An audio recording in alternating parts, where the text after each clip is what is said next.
Hey there, Pokemon Masters. Backpacker Pack here. And with Brilliant Diamond and Shining Pearl finally out, we are all tasked with choosing our starter Pokemon. Now, it's one of the most difficult choices we can make. We all have that moment when we were a kid of that first Pokemon game, and we were awarded with one of the three Pokemon. For me, it was Bulbasaur, Squirtle, Charmander. Whichever one you choose to pick will greatly shape your team for the rest of your run. So it's such a big moment, and with Brilliant Diamond and Shining Pearl being remakes of the original Sinnoh games, I just wanted to dive into the time where I had that decision growing up, picking between Turtwig, Chimchar, and Piplup. When I first got Pokemon Pearl, I was still pretty young, and I knew a bit about Sinnoh Pokemon, partly because I watched a bit of the anime here and there when it was airing, but I had no clue about what second or third stage evolutions that Piplup, Chimchar, and Turtwig would be.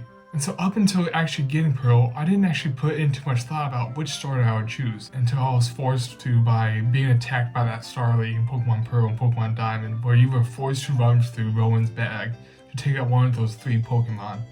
When I first set my eyes on Chimchar, and I was trying to think critically about which one I would want to choose, which one called out to me. And something about a fire monkey I absolutely loved. You have to remember at this time that there were two monkey lines, with the first one being the Mankey line in Kanto, and the second one being Apom, which I didn't realize at the time had an evolution Ambipom in Diamond and Pearl and Platinum. But besides that, this was so cool to me because I never even thought of, a fire monkey. That's pretty unique and pretty cool to me. And looking at Chimchar's design, it just looks so cool and unique compared to the other monkey line that I really thought I was going to pick it. I thought for sure. But sure enough to me, I ended up looking at Piplup then. And for the first time, there was a penguin Pokemon. Up to this point, there were no other penguin Pokemon. Especially water types, there were so many turtles, fish, but not a penguin. And so then my mind started imagining about what could Piplup evolve into. Now I didn't know Piplup evolved into Empoleon at the time, but I'm sure if I did, I probably would have chosen Piplup. Even though I adored Chimchar, I found Piplup so cool. I mean, who doesn't want to choose a penguin? I loved penguins growing up, and there were no others like it. While we did have a couple of monkey evolutions in Mankey and Apom at the time, we didn't have a penguin. If you didn't pick Piplup, there was no other line. There was no other choice. There was no other option to get another penguin-like Pokemon. This was it. Well, maybe at the time, I could have gotten a Mankey, which I don't think they're in Gen 4. I have to look back. But I didn't know at the time. If I didn't choose Chimchar, I would have been able to choose Mankey, and maybe I would have still had a monkey Pokemon on my team. I mean, the world was my possibility growing up because I was, 5-10 minutes into actually playing Gen 4 for the first time, playing my Pearl, and it was such a tough decision. I thought, wow, Piplup's so cool. But then my cursor scrolled over the Turtwig, and I fell in love. Now I know what you're thinking. We've already had a turtle starter in Squirtle in the first games in Kanto. But something about a turtle Pokemon that's actually a grass type was really cool to me. Now, when I think of turtle, I think of water, and so I think Squirtle goes hand in hand with that. But I never even thought of maybe going the tortoise route and making that a grass type starter. So I thought that was really unique.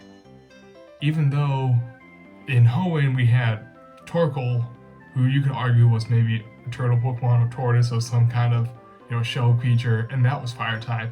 So how quote unquote original was Turtwig at the time? I don't know, but my young self absolutely loved Turtwig.